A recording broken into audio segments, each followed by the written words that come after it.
जयकारा बोल मेरे श्री गुरु महाराज की जय। मेरे हृदय सम्राट, मेरे इष्ट देव, मेरे इष्ट देव की प्यारी प्यारी आत्मा आपके समक्ष चंद मिनटों के लिए कहना है। देखिए, आज हम श्री गुरु महाराज जी के चरणों में संक्रांति पर्व मनाने के लिए आए हुए हैं। ये शुभ घड़ियां जो होती हैं वो कोई पुण्य ऐसे हमारे एकत्रित होते हैं जिसकी वजह से हमें जय श्री महाराज जी का दीदार मिलता है, दर्शन होता है और सत्संगति से मिलने का एक शुभ अवसर मिलता है। एक तो साधु संगति होती है, सत्य संगति होती है, गुरु संगति होती है, संत संगति होती है। यहाँ पर आकर सब संगति मिल जाती है। ये हमारे गुरु महाराज जी की अपार कृपा है, अपार दृष्टि है। वो एक नजर से भी जिसको देख लेते हैं उसको निहाल कर देते हैं। लेकिन उस दृष्टि के सामने भी तो कोई आए ना।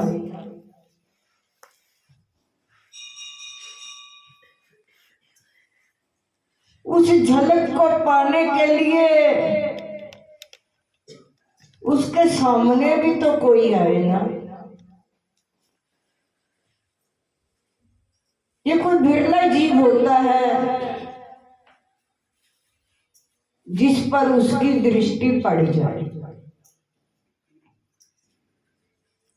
कहते हैं कि पतंग कितनी भी बहुमूल्य हो,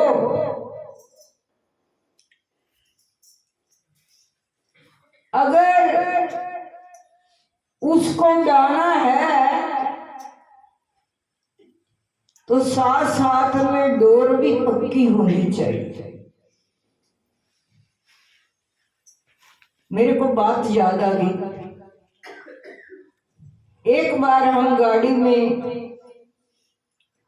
सफर कर रहे थे तो मेरे सामने एक बच्चा बैठा हुआ था जो विंडो के पास बैठा हुआ था। वो बार बार हाथ से ऐसे ऐसे ऐसे ऐसे इशारा करता चला जा रहा था। जब मैंने बार बार उसको देखा, मैंने पूछ ही लिया, मैं कहा बेटे जे तू क्या कर रहा है, अपने हाथ को ऊपर नीचे क्यों कर रहा है? कहता है मेरे को महाराज जी मैं पतंग उड़ा रहा। मैं क्या, ना तेरे हाथ में डोरी ना पतंग, ये कैसी पतंग है? वो बच्चा था, वो मेरी बात को क्या समझेगा, छोटा बच्चा था। मैंने विचार किया कि यही बच्चा नादान नहीं, हम सभी नादान हैं। क्योंकि हम भी तो ख्याली पतंग उड़ाते रहते हैं, ख्यालों में आकाश में उड़ते रहते हैं, ख्यालों में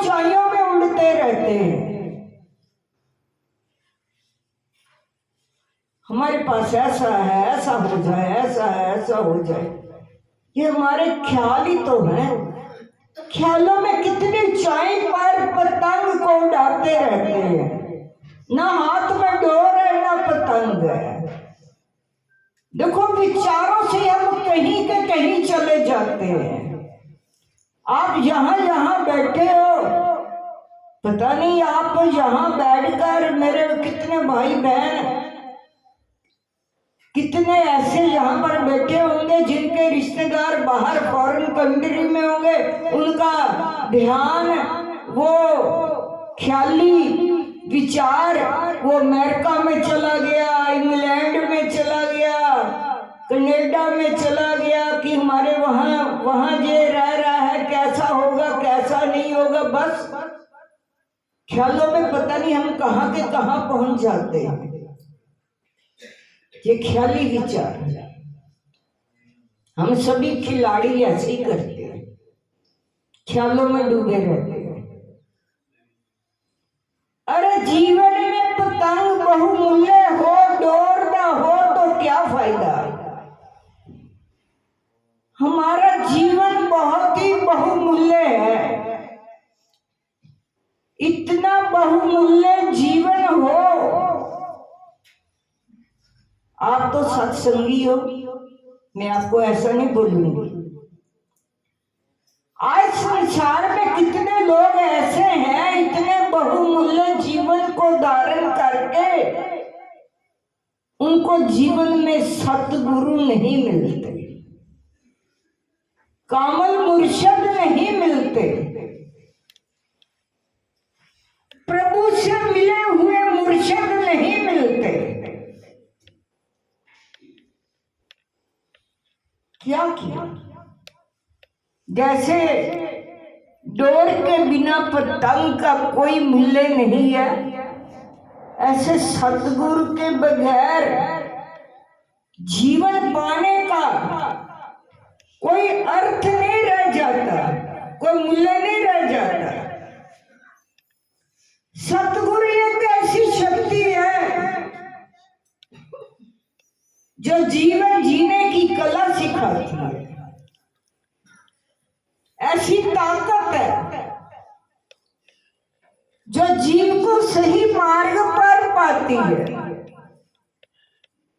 नहीं तो जीव अज्ञानता में ठोकरें खाता फिरे,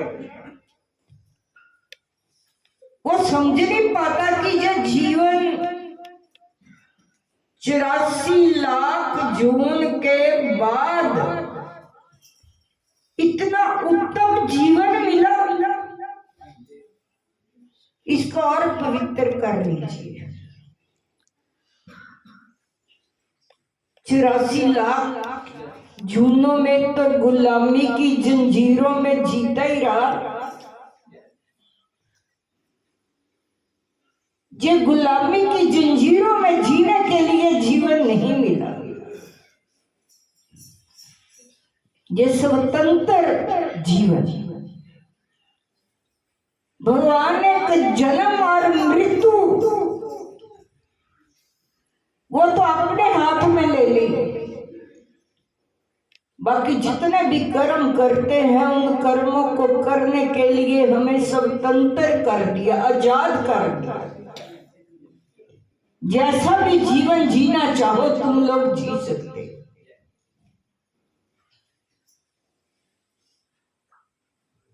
इसी तरह से एक बादशाह ने एक गुलाम खरीद लिया। पहले जमाने में किसी गुलाम को लेना होता था तो उसकी कीमत देनी पड़ती थी, जिसका वो गुलाम हुआ। तो बादशाह ने जब गुलाम को लिया और जितने भी राज्य में अधिकारी थे, मंत्री थे, उन्होंने देखा ये गुलाम तो बहुत कार्य करता है भाई, और निष्कपट कार्य करता है, अपना धर्म पालन करते हुए ये कार्य करता है। जब भी उसको वेतन देने के लिए अधिकारी उसको बुलाते तो वो कहता नहीं, मैंने इस कार्य का वेतन नहीं लेना, मैंने तनख्वाह नहीं लेनी। ये बात धीरे धीरे बादशाह के पास भी पहुंच गई कि ये ऐसा गुलाम है जो वेतन भी नहीं लेता, सारे कार्य में बहुत ही सही ढंग से हर कार्य को निभाता है। बादशाह को जब ये खबर मिली, बादशाह सोचता है क्यों ना इसको मैं अपने राज्य कोष में ऐसे ईमानदार नौकर को रख लूं। कोष का अध्यक्ष बना दिया गया, वो पद दे दिया गया। जब वो पद दे दिया गया, वो सभी को उस कोष में से जिसको जितना वेतन देना होता था वो सबको देता जाता था। जब अपने कार्य से फ्री होता, अपने वो कमरे में जाकर अंदर से वो कुंडी लगाकर बैठ जाता 2 घंटे के लिए, 3 घंटे के लिए। जितने भी मंत्री कार्य करता होते वो उनको एक शंका सी पैदा होगी कि ये लगता है कोष को खाली करके ही रहेगा। जो भीतर कुंडी को लगाकर बैठता है, जो कोई ना कोई घपला करता होगा कोष में।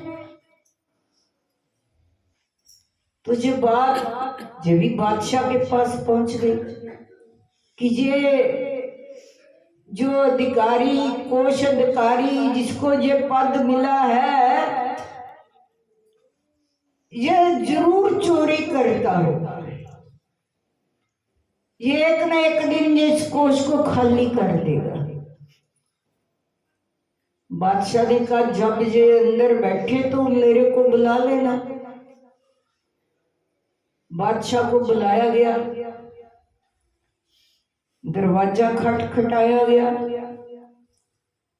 बाहर से आवाज दी कि बादशाह का आदेश है, कुंडा खोलो। जब उस गुलाम ने कुंडा खोला तो बादशाह ने क्या देखा कि वो गुलाम जिन कपड़ों में मेरे पास आया था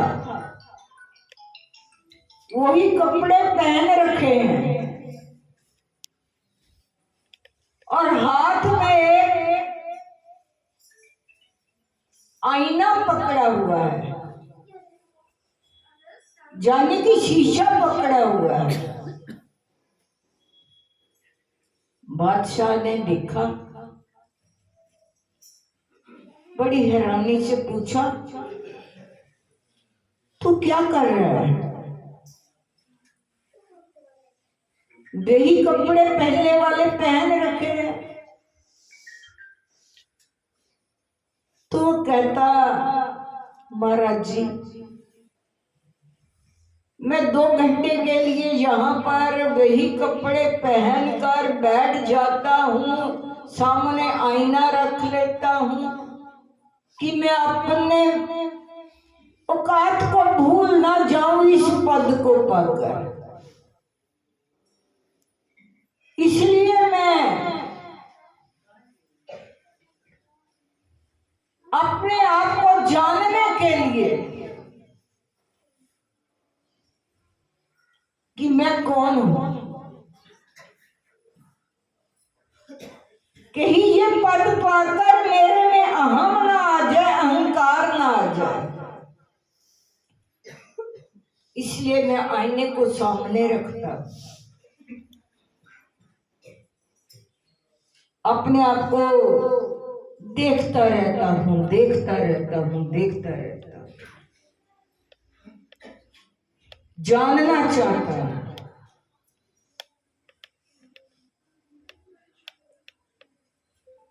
तो यही हालात हम सब की है। हम भी गुलामी का जीवन जीते जीते 84 लाख जोनियों के बाद हमें जे मानस चोले का पद मिला। इस तेज को पाकर इतने हम फूले नहीं समाते। हमारा जैसा कोई नहीं है।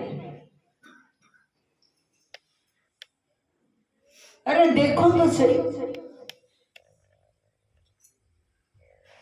आत्मा जो भीतर विराजमान है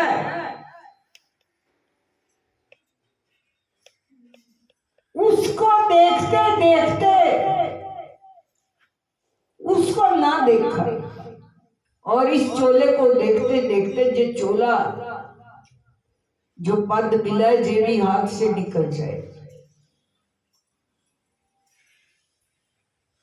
तो जब जीवन में हमें बादशाह की तरह से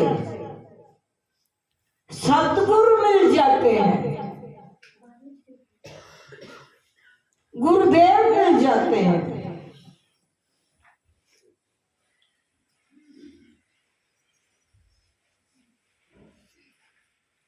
वो भीतर की जुगती बता देते हैं, भीतर का मार्ग बता देते हैं।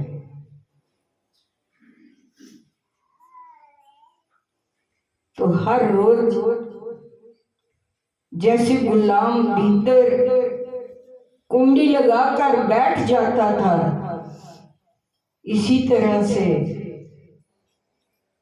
हमको भी अपने भीतर जाकर ये शरीर रूपी मकान जो मिला हुआ है, ये घर जो मिला हुआ है, जिसके 9 दरवाजे हैं, कहते आंख कान मुंह ढांप कर आंखों को बंद कर लो, कानों को बंद कर लो, आंख कान मुंह ढांप कर नाम निरंजन ले, अंतर के पट तब खुले जब बाहर के पट दे। जे बाहर के दरवाजे बंद कर लो, भीतर के पट खुल जाएंगे। भीतर के पट तब खुलेंगे जब हमें अभ्यास हो जाएगा कि हमने, जैसे वो 2 घंटे के लिए गुलाम भीतर चला जाता था, हमने अपने भीतर जाना है। जे कुंडी लगाकर भीतर अपने श्वास को इस ढंग से चलाना है, जैसे एक बार हम सांस भीतर भरते हैं और उसके पीछे मन को लगा देना है, हमारा श्वास चल रहा है। फिर उसको नाश्ता को देखते हुए अगर भाग को रोक देना है सांस को, जिसको कुंभक बोलते हैं, फिर धीरे धीरे छोड़ देना है। मैं 2 घंटे की तो नहीं कहूंगी, क्योंकि आपके पास इतना टाइम ही नहीं होता। बहुत काम है आप लोगों को, जहां पर बैठकर भी कईयों के फोन आ गए और बाहर निकल गए, फोन सुन ले, कोई टाइम ही नहीं है। ये अपने लिए टाइम नहीं है, औरों के लिए टाइम है, निकाल लेते हैं, लेकिन अपने लिए टाइम नहीं निकाल पाते। हर रोज सुबह उठकर भीतर जाया करो, ध्यान लगाया करो, तभी गुलामी की जंजीरें जो 84 लाख जोनियों में हम गुलामी का जीवन जी रहे थे, अब आजादी का जीवन मिला है, स्वतंत्र जीवन मिला है, स्वतंत्र कर्म करने का हमें सौभाग्य मिला है तो क्यों ना अपने आप को भाग्यशाली बनाए। जिसको मिलने के लिए ये चोला मिला है उसको ये समझ लिया जाए कि यदि ये जन्म मिला है तो उसके लेखे लग जाए। जब तक आपको भीतर से अनुभूति ना हो, ज्ञान ना हो, तब तक उसको जीवन नहीं कहा जाता। नहीं तो जया आया जया ना आए, जीना उसी का नाम है जो जिंदा दिल से जीते हैं। मुर्दा दिल भी क्या खाक जिया करते हैं, खाना पीना सोना ये तो पशुओं का भी काम। ये तो पशु भी खाते हैं, पीते हैं, सोते हैं, जागते हैं, ये तो पशुओं का काम है। बंदे में बस फर्क यही है, जपे हरि का नाम, बस यही फर्क है। अगर वो प्रभु सिमरन नहीं करता उसको बंदा नहीं कहा जाता।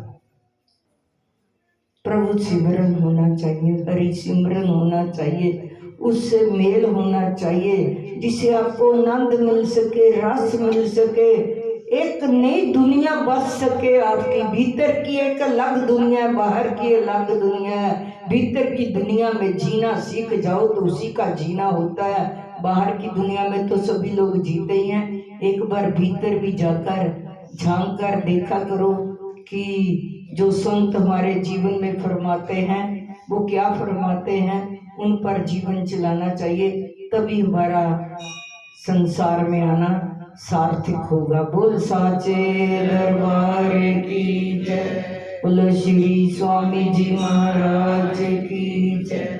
बेपो का महीना सबको सुख शांति का चढ़े। बोल साचे दरबार की जय।